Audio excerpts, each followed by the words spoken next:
Hello, everyone. How you doing? And you're very welcome to this week's the last forward on Formula One with myself, Aidan Raftery, and of course, as always, we have a Zoom user, otherwise known as Michael O'Grady. Hello, Michael. How are you?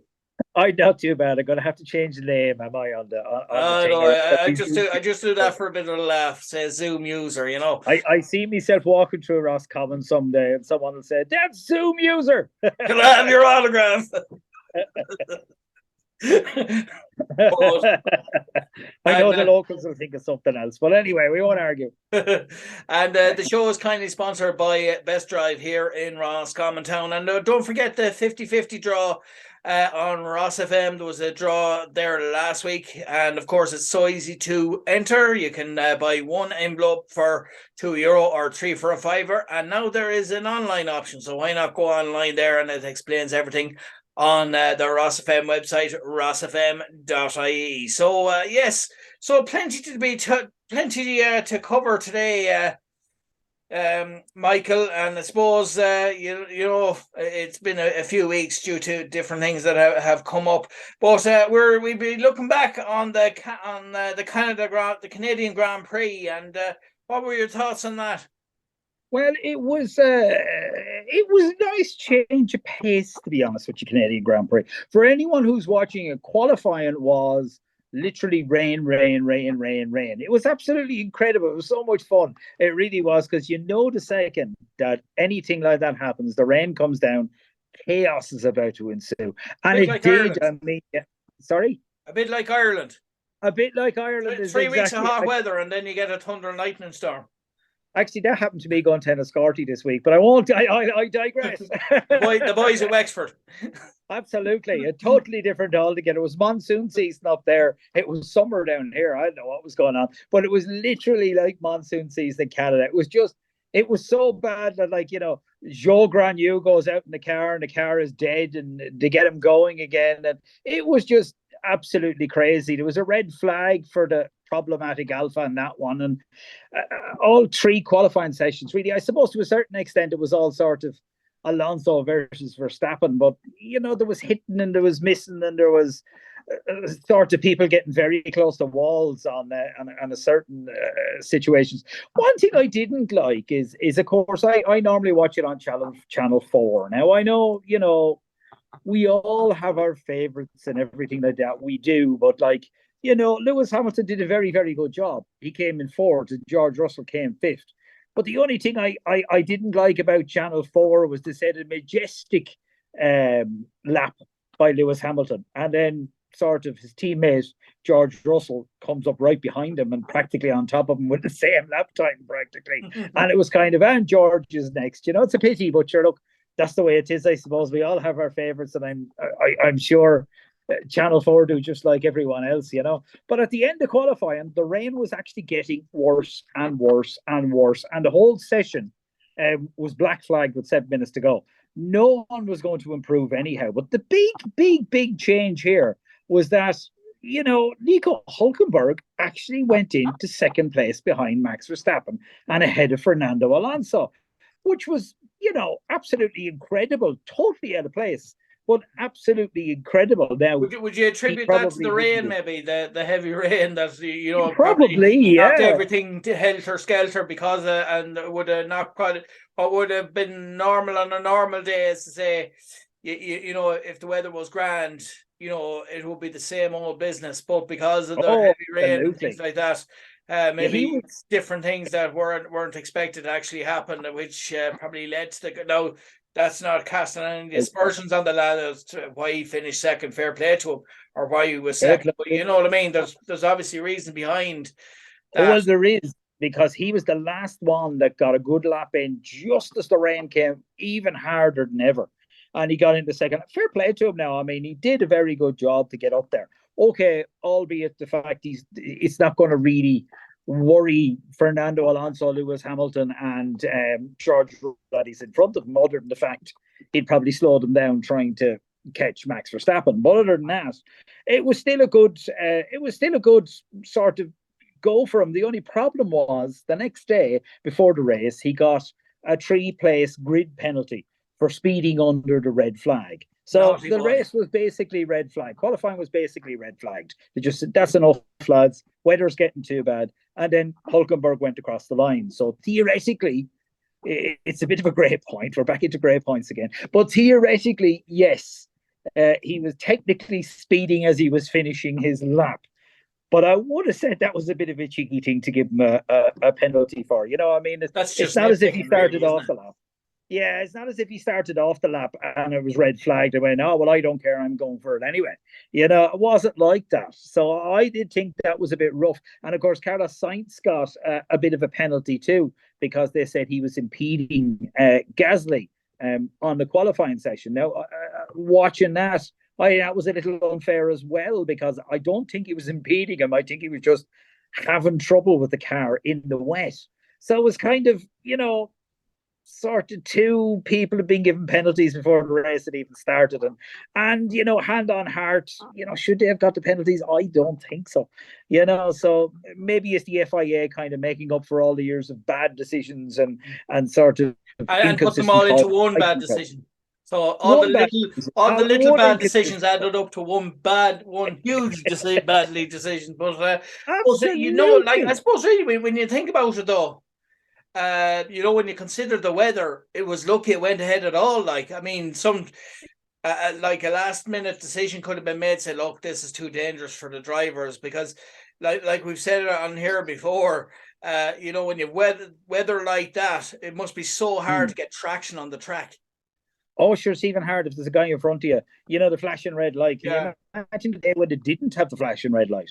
It was even worse. And then they brought it in when they were braking, so they're brake. That was after Schumacher ran into the back of Coulthard in the wet, because Coulthard hit the brakes just slightly earlier. And so then they put the red flashing light on. But thankfully, the light's on all the time now. So, I mean, it does help the guys big time. But you can see absolutely nothing. When you see the driver's eye view, and there's a guy in front of him, I don't even know how to know what part of the track they're on. Yeah, That's the and big I point, suppose honestly. it would have hugely affected lap times and qualifying Mm. times and everything. Like, could you talk us through a bit about that? Well, it's like everything, isn't it? The rain brings down a lot of hassle. I mean, they had the free practice.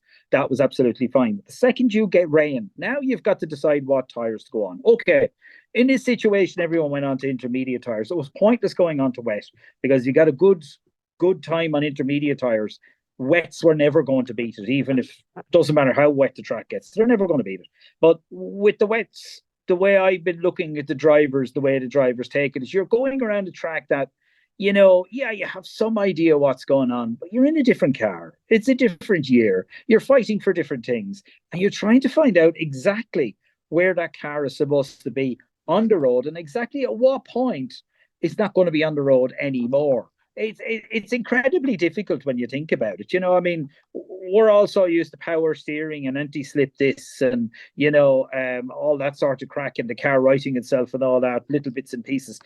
These guys don't have that. They're trying to make sure this car goes around at scary speeds in the wet, because believe me, the speeds they're doing in the wet are every bit as scary as the speeds they're doing in the dry.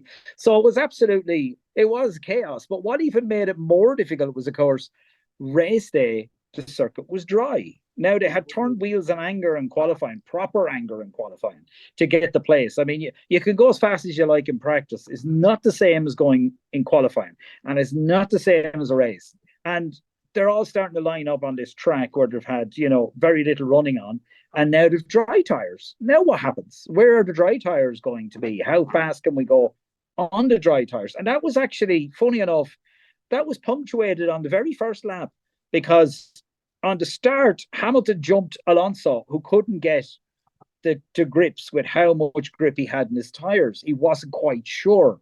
And then George Russell came up right behind him and very nearly took him too. But Alonso just got it, figured it out, and pulled off and kept Russell behind him then in that case. But that was basically just because he did not know where the tires were, where they were going to be, and how fast he could actually go on these tires, because it was just a little bit of experience had been lost. And it's tiny. It's absolutely tiny. To you and me, we wouldn't even see the reaction time. But when you're dealing with the 20 best race car drivers on the same track, a fraction of a split of a quarter of a tenth of a second, and all is lost, as they say, So yes, the tires did have a big problem on that, and they were all testing the tires for 3-4 laps. You could even see it in some of the drivers. They were slightly catching themselves going around corners and stuff like that. So it did make, I suppose, to a certain extent, even though it was a dry race, and kind of dry races, you're almost expecting the same people to be in the same places. But it did make it a little bit more interesting for a while, which was quite good to see, at least, Just on the race itself, I think the top 12 or 13 started on medium tires as well. So, you're not even getting the bite of the softs at the start. So it was an interesting situation. And Lewis did get ahead of Fernando for a while, because there was a little bit of a faux pas there at one stage. Max was absolutely, pulling away like he always does, not by as much as usual in the race now. There's something I did notice. The Aston Martin is gone very, very, very fast. But, there was a virtual safety car on lap 8. Trevor Sargent broke down. Actually, the marshals are very impressive. I have to say, well done to them, because they got that car off, and the virtual safety car was ended before the lap even was finished. Now, mind you, you also had to say Sargent actually parked his car very wisely in about the best possible situation he could find. So it was a good situation with that, really, Could have been a lot worse. Even with the cars, as I was saying, with the speed, Hamilton was holding up Alonso. You could see he was, because, Max was pulling out maybe 3 or 4 tenths a second, or a lap, I should say. That's not as much as he normally pulls out. Max could pull out 1.5 seconds a lap. But no, he was only pulling out 3 and 4 tenths a lap, while, unfortunately, Alonso was being held back by Lewis. But that's just the way it is. He can't get past them, But when the real fun came in was at the pit stops, because we had a small issue.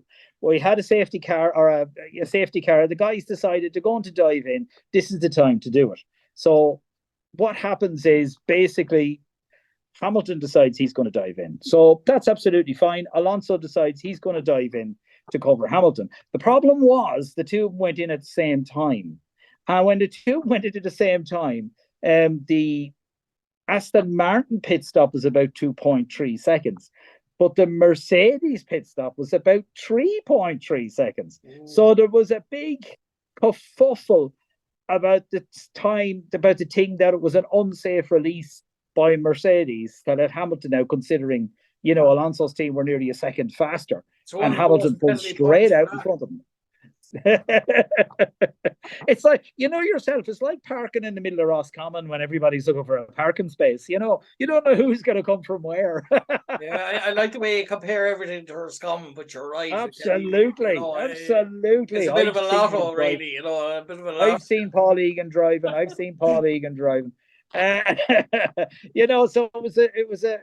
it was kind of a bit of a situation there, I have to admit, where Alonso was getting massively frustrated behind Hamilton. Now, he did eventually get past them, and to be honest with you, when he did get past them, on lap 23, he absolutely, made it look easy. Alonso did, and then he started after that pulling out and out and out. But it's the Mercedes, with Hamilton becoming second in the last race, the Spanish Grand Prix. He obviously, had his eye on being second again. It just wasn't. He was less lucky this time, as they say, because Alonso wasn't back as far as he was, and it's just the way it was. That Aston Martin, that's very Lewis like. Because he knows, obviously, the chances of him ever finishing first are kind of slim. So it's very unusual to see him happy to settle for second. Like, well, that's very true, and he was reasonably happy enough to settle for third in Canada, which was again very un-Lewis-like of him. Yeah. maybe to a certain extent, maybe the misfortune of Mercedes at the minute is, in his way, building character. Well, I put it that way to you. You know what I mean? Building character, and well, we got third place, lads. That wasn't bad. You know, There you go. Very of course, interesting description. Fernando Alonso was a happy camper because this was his first second of the year, so he was a very happy camper at the end of it. There was a few oddball things going on there too. Max Verstappen actually hit a bird on lap 12. Wasn't it like That the was an bird? interesting one. It could have been serious, but it actually wasn't, which was good. I didn't have to At get the vet least, to resuscitate the bird or anything. yeah.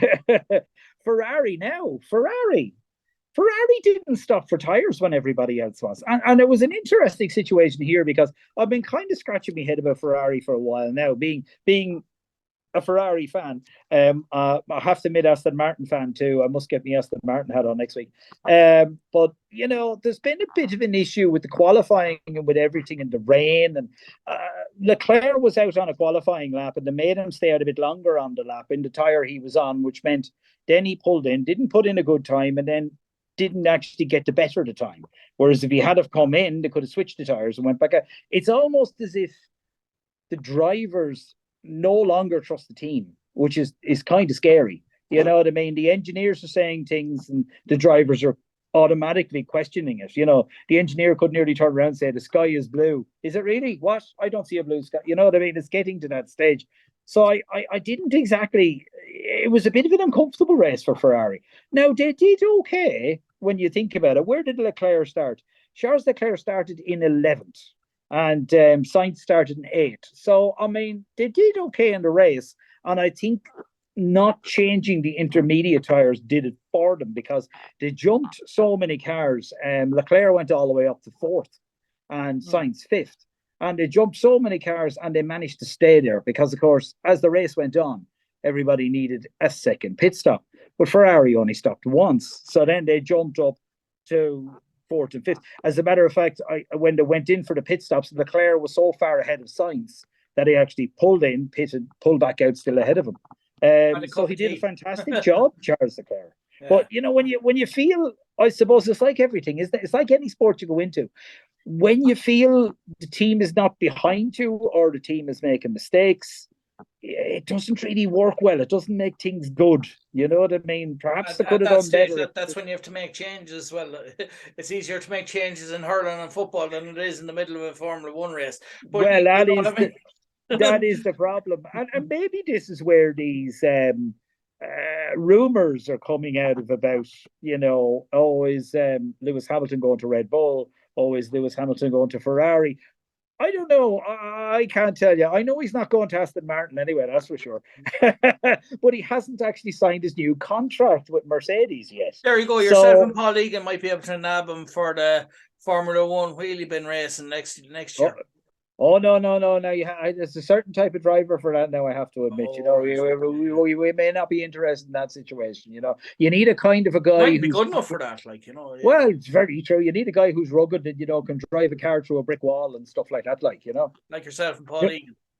Absolutely, it's just the way it goes,